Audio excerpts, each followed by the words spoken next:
मस्जिद मंदिर मामले को उठाकर हर मस्जिद में मंदिर खोलने की बात करेंगे तो ये परंपरा उनके लिए महंगी पड़ेगी, क्योंकि अगर ये हर मस्जिद में मंदिर खोजेंगे तो लोग हर मंदिर में बौद्ध मठ भी खोजना शुरू करेंगे, क्योंकि ऐतिहासिक साक्ष्य और गवाह तथ्य इसके एक पुख्ता प्रमाण है कि जितने भी हिंदू धर्म तीर्थ स्थल बनाए गए हैं ये सब पहले कभी बौद्ध मठ थे। उसी क्रम में हमने बद्रीनाथ और केदारनाथ धाम की भी बात की थी, जिसमें मैंने कहा था 7वीं सदी के अंत तक 8वीं सदी के शुरुआत तक बद्रीनाथ बौद्ध मठ था। उसके बाद आज शंकराचार्य ने उसको परिवर्तित करा करके बद्रीनाथ धाम बनाकर हिंदू तीर्थ स्थल के रूप में स्थापित किया था। इस पर उत्तराखंड के माननीय मुख्यमंत्री जी ने भी एक तीखी टिप्पणी की थी और उन्होंने कहा था कि मौर्य जी ने हमारी आस्था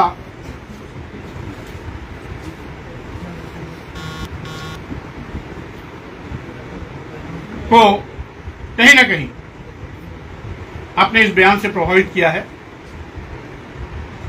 मैं माननीय मुख्यमंत्री से केवल इतना ही कहना चाहता हूं, उत्तराखंड के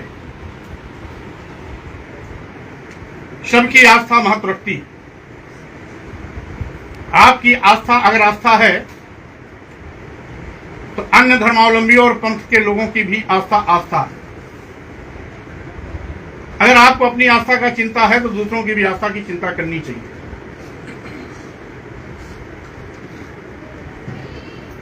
एक पूज्य शंकराचार्य ने भी कहा था कि मौर्य जी राजनीतिक बयान दे रहे हैं। यह शुद्ध रूप से भारतीय संविधान की मंशा के अनुरूप सभी धर्म पंथ का सम्मान करते हुए देश में भाईचारा स्थापित करने के लिए दिया गया बयान है। इसको कि कोई भी अपने भावना और आस्था का हवाला देकर हवा हवाई बात करने से बाज आए, बल्कि गंभीरता से चिंतन करे और ऐतिहासिक साक्ष्यों की ओर जाएं। इसी क्रम में सबसे पहले मैं महापंडित राहुल संस्कृत्यायन, जिन्होंने पूरे विश्व का भ्रमण किया, सैकड़ों उनकी लिखी हुई किताबें हैं, वो बद्रीनाथ धाम जाकर के वहां जो कुछ भी उन्होंने देखा, हिमालय परिचय एक राहुल संस्कृत्यायन, इसमें उन्होंने लिखा है मूर्ति का अवलोकन कर और साथ ही साथ वहां राहुल संस्कृत्यायन की समय में जो उसके मुख्य पुजारी होते हैं, जिसको रावल कहते हैं, उस समय के रावल जी और भूतपूर्व रावल श्री वासुदेव जी से बात करने के बाद उन्होंने कहा था, इस प्रकार इसमें संदेह नहीं रह गया कि मूर्ति बुद्ध की है। बद्रीनाथ की मूर्ति अखंड रहने पर बहुत सुंदर रही होगी, इसमें संदेह नहीं। उसके छाती, कमर आदि सारे अंग बिल्कुल ठीक अनुपात में हैं। वर्तमान रावल चीवर के छोर को यज्ञोपवीत मानते हैं। 30 वर्षों से नजदीक से देखने वाले भूतपूर्व रावल इसे बुद्ध की मूर्ति मानते हैं। उन्होंने सारनाथ आदि में जाकर बुद्ध की ऐसी ही मूर्तियां देखी हैं। सिर के पिछले सुरक्षित भाग में बुद्ध की तरह ही बाल है, और यह भी बतला रहे हैं इस प्रकार मूर्ति बुद्ध मूर्ति की हो सकती है। यह है राहुल संस्कृत्यायन जी का प्रस्तुत तथ्य आपके सामने। इसके बाद हम आते हैं एक महान इतिहासकार एडविन टी एटकिंसन, जिनकी पुस्तक है the Himalaya gazetteer volume 2 part 1। Edwin T Atkinson, Cosmo publication, New Delhi, 1981, page 463। यानी इस पुस्तक में उन्होंने विस्तार से लिखा है कि जैसे कि हमने देखा बौद्ध धर्म 7वीं शताब्दी के कुमायूं में काफी हद तक स्थापित हो गया था, लेकिन 7वीं शताब्दी के मध्य में ह्वेन-त्सांग की यात्रा की तारीख और शंकराचार्य के फलते फूलते अवधि के बीच ऐसे परिवर्तन हुए कि उनके समय के बाद शायद ही कुमायूं हिमालय में एक भी बौद्ध मंदिर बचा हो। इस बिंदु पर स्थानीय परंपरा अलग है, और यह इस प्रकार है कि यह शंकराचार्य द्वारा स्थापित संस्थाएं आज तक जीवित हैं, तो बौद्ध धर्म या तो उसके समय से पहले या उसके प्रभाव के कारण समाप्त हो गया। यह इनका विस्तार से अगर पुस्तक पढ़ेंगे तो इन्होंने विस्तार से बद्रीनाथ धाम और केदारनाथ धाम के विषय में लिखा है कि किस तरीके से बद्रीनाथ बौद्ध मठ और केदारनाथ बौद्ध मठ को बद्रीनाथ हिंदू तीर्थ स्थल और केदारनाथ तीर्थ स्थल बनाया गया है। और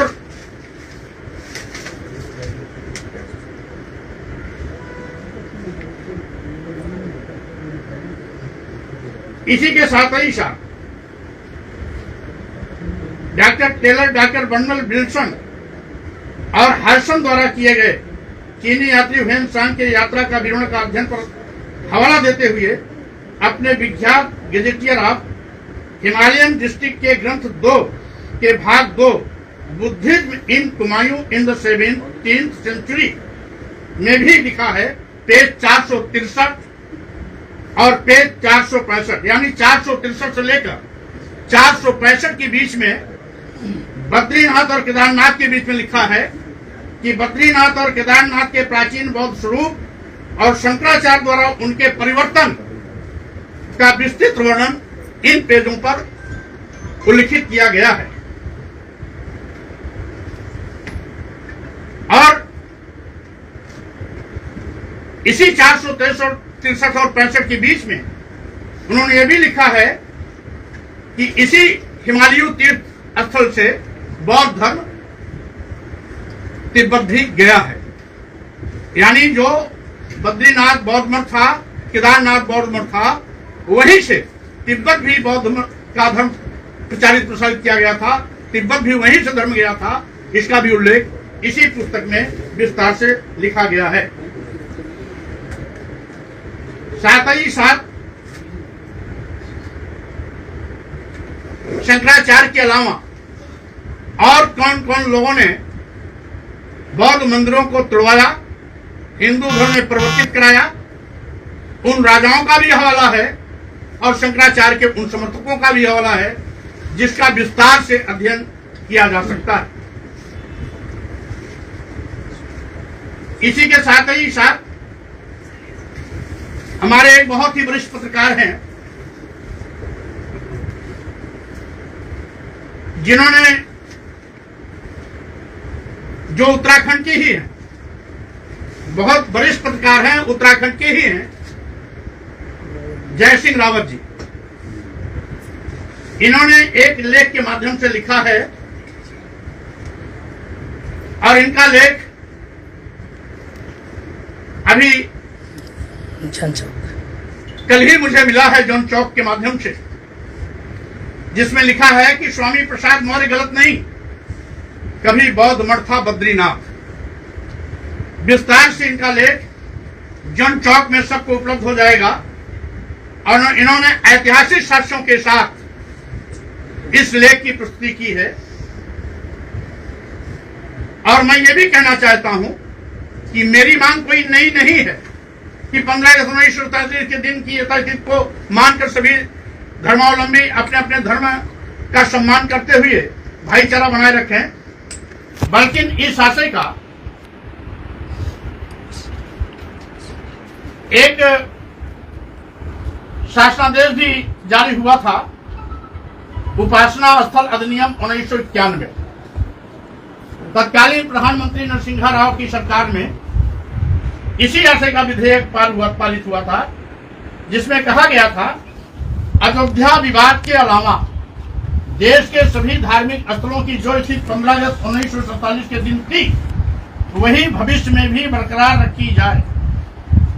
यानी कि अयोध्या के अलावा किसी भी धार्मिक स्थल की स्थिति में बदलाव नहीं हो सकेगा, जिसको बाद की सरकारों ने इस शासनादेश को समाप्त कर दिया था और जिसके नाते आज निरंतर इस प्रकार के विवाद लगातार चल रहे हैं। इसी प्रकार से एक और इतिहासकार हैं चार्ल्स एलन, जिन्होंने लिखा है Ashoka the search for India last emperor. लेख इनका, क्योंकि ऐतिहासिक इतिहासकार हैं, इतिहास बहुत विस्तार से लंबा चौड़ा है, लेकिन संक्षिप्त में मैं उसका सार आपके सामने रख रहा हूं। इंग्लैंड के लोकप्रिय इतिहासकार चार्ल्स एलन ने Ashoka the search for India last emperor 2012 नामक पुस्तक में लिखा है कि उत्तराखंड का बद्रीनाथ, पुरी का जगन्नाथ, केरल का अयप्पा और पंढरपुर का विठलनाथ या तो बुद्ध मूर्तियों को देव छवि में या लिंग में परिवर्तित किया गया। इसके साथ ही साथ मैं आपका ध्यान और भी इस देश के विद्वानों, इतिहासकारों के द्वारा दिए गए मंतव्य को भी आपके सामने, आपके माध्यम से पूरे देश को अवगत करना चाहता हूं, जिसमें इतिहासकार डीएन झा, जो बहुत बड़े इतिहासकार हैं और दुनिया में उनके द्वारा लिखित ऐतिहासिक साक्ष्यों का सम्मान किया जाता है, उन्होंने अपनी पुस्तक against the grand identity in tolerance history में लिखा है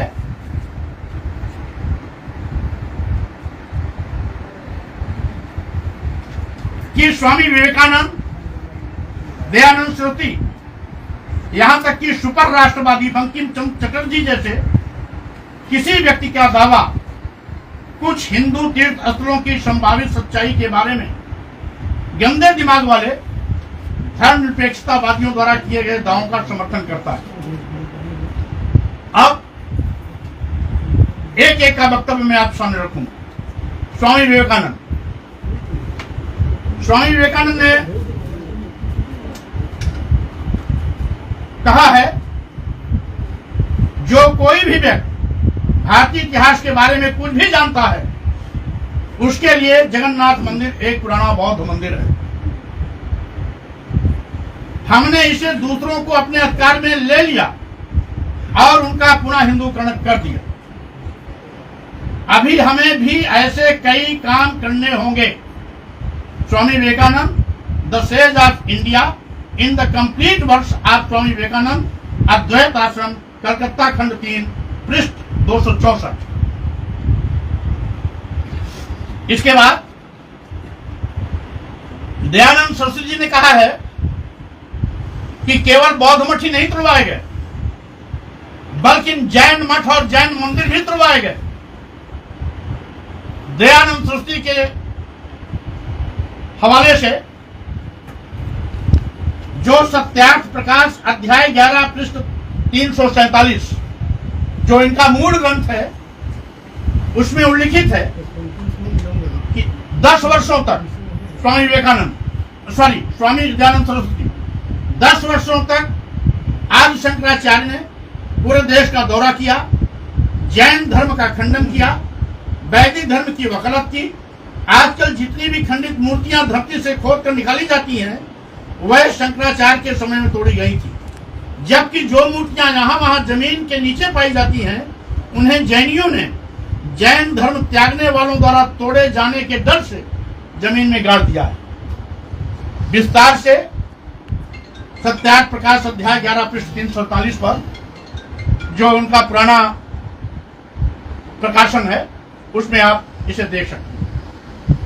बंकिम चंद्र चटर्जी जो देश के न केवल सबसे बड़े राष्ट्रभक्त थे, राष्ट्रवादी नेता भी थे, विचारक भी थे और राष्ट्र के प्रति समर्पित भी थे। उनके हवाले से दिया गया वक्तव्य जो बंकिम चंद्र चटर्जी हिंदू त्योहारों की उत्पत्ति पर निबंध और पत्रों में दर्शाया गया है, रूपा दिल्ली 210 पृष्ठ 8 से 9। मुझे पता है कि जगन्नाथ मंदिर में रथ उत्सव की उत्पत्ति एक और बहुत ही उचित विवरण जनरल कनिंघम ने हिल्सा टास्क पर अपने काम में दिया है। वो इसे बौद्धों के एक ऐसे त्योहार से जोड़ते हैं जिसमें बौद्ध आस्था के 3 प्रतीक बुद्ध, धम्म और संघ को एक ही शैली में एक कार में खींचा गया था, और मेरा मानना है कि यह रथ के समान मौसम है।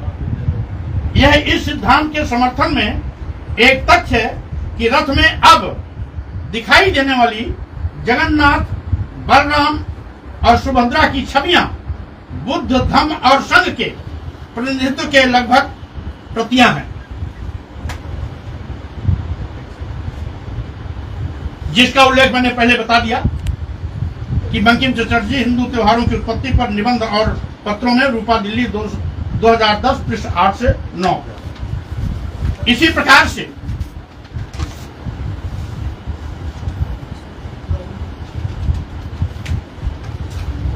स्वामी विवेकानंद का जो मैंने अभी वक्तव्य दिया था, उसके लिए विस्तार से जानकारी आप हासिल कर सकते हैं। The complete works of Swami Vivekananda, C volume 3, page 803 to 809।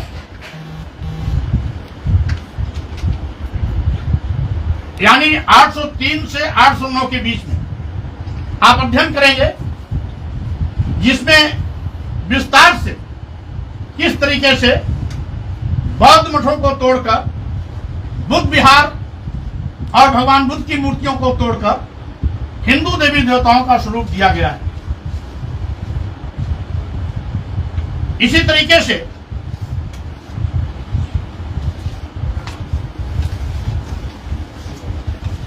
DN Jha, जिसके विषय मैंने कही दिया है पहले कि डीएन झा का लिखा हुआ किताब against the grain, notes on identity, intolerance and history, इसमें यद्यपि इन्होंने पूरे देश का हवाला दिया है कि कहां कहां आदि शंकराचार्य के नेतृत्व में बौद्ध मठों को तोड़ा गया, कहां कहां तत्कालीन हिंदू राजाओं ने बौद्ध मठ को तोड़ा, और कहां कहां पर बौद्ध मठों को परिवर्तित कर हिंदू तीर्थ स्थल बनाए गए, उसका विस्तार से उल्लेख मिलता है।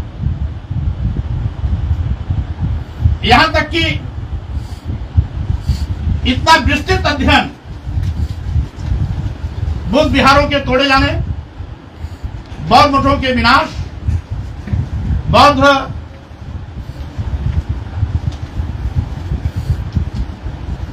से संबंधित स्मारकों का तहस नहस, आदि शंकराचार्य और तथाकथित कुछ हिंदू राजाओं के नेतृत्व में भयंकर रूप से किया गया, उसका बहुत विस्तार से अध्ययन डी.एन. झा ने अपने माध्यम से आप सबको परोसने का काम किया है। संक्षेप में मैंने उसका हवाला आपको दे दिया, विस्तार से इस पुस्तक का सहारा आपको लेना पड़ेगा। इसी के साथ ही साथ एक दूसरे जाने माने अपने इस देश के हिंदी के विद्वान, महान साहित्यकार और महान इतिहासकार काशी प्रसाद जायसवाल सिंचन खंड 1, जो रामेश्वरम के विषय पर लिखा है, रामेश्वरम धाम, उसके विषय में लिखा है कि मंदिर के दोनों फटकों के उच्च शिखर दूर से देख पड़ते हैं, वह भुवनेश्वर, बुद्ध गया आदि स्थानों के बौद्ध स्तूपों का स्मरण कराते हैं। द्वार पर खड़े होकर ऊपर देखा तो बौद्ध काल की कारीगरी देख मन में बड़ा विस्मय हुआ।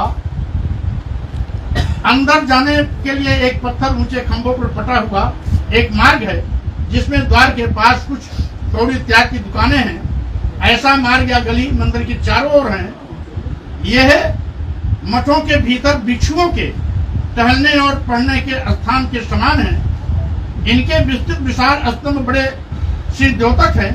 मुख्य फाटक पर नंदी नहीं, बौद्ध काल का पवित्र जंतु हाथी है। और साथ ही साथ उन्होंने ये भी कहा कि इसमें खड़ी हुई मूर्तियां भगवान जो श्री विष्णु की बताते हैं, वो भगवान बुद्धदेव की है। इसी के साथ ही साथ आगे लिखा, मन में तर्क उठता है कि विशाल पाषाण में मंदिर क्या था।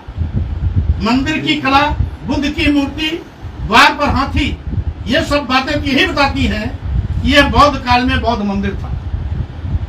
यह रामेश्वरम के विषय में ऐतिहासिक साक्ष्य के रूप में संदर्भ दिया गया है। संदर्भ सरस्वती भाग 11 संख्या 12 जुलाई 1910 पृष्ठ 535 से लेकर 37 तक। इस प्रकार के तमाम ऐसे ऐतिहासिक साक्ष्य और दृष्टांत हैं जिस सत्य को स्वीकार करना चाहिए। इन ऐतिहासिक साक्ष्यों के प्रस्तुति के पीछे मेरी मंशा किसी की भावना आहत करने का नहीं, बल्कि उन लोगों को सावधान करना है जो हर मस्जिद में मंदिर खोलने की कोशिश कर रहे हैं। अगर आप हर मस्जिद में मंदिर खोजेंगे तो स्वाभाविक रूप से हर मंदिर में बौद्ध मठ खोजने वाले भी आपको चुनौती देने के लिए आ जाएंगे।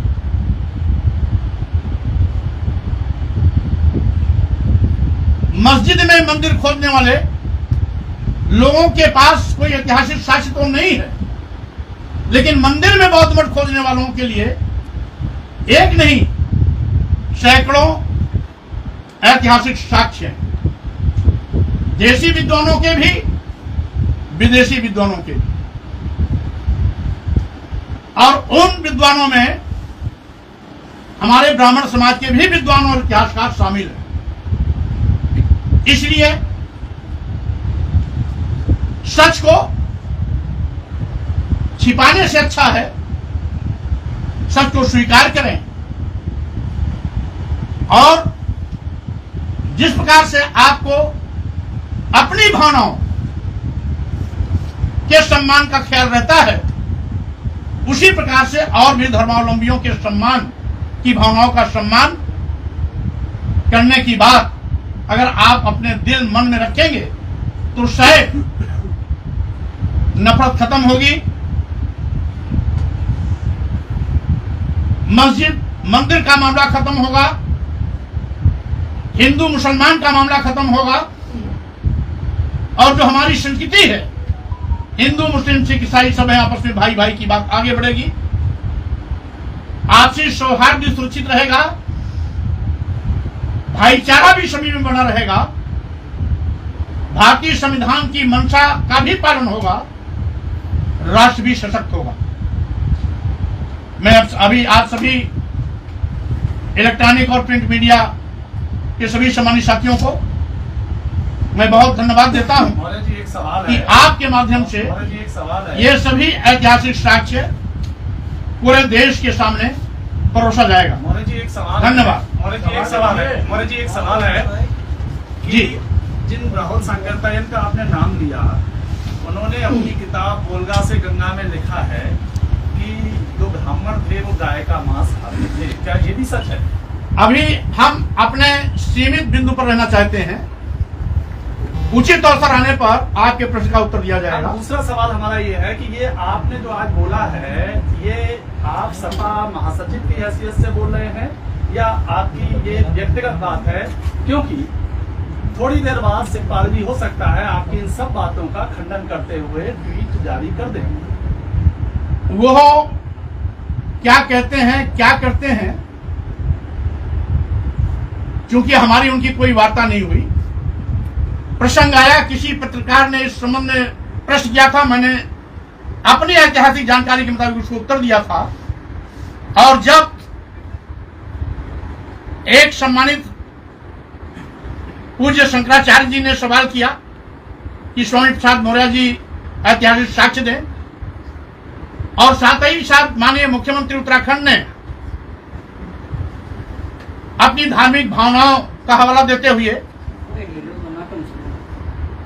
ऐतराज जताया, उस परिप्रेक्ष्य में मैं ऐतिहासिक साक्ष्य दे रहा हूं और पत्रकार के एक प्रश्न के उत्तर में मैंने जवाब दिया था जिससे ये बात आगे बढ़ी। एक सवाल मायावती का ये कहना है कि समाजवादी पार्टी इस तरह के बयान, आप इसको चैलेंज करेंगे कोर्ट में अगर जरूरत पड़ी भविष्य में?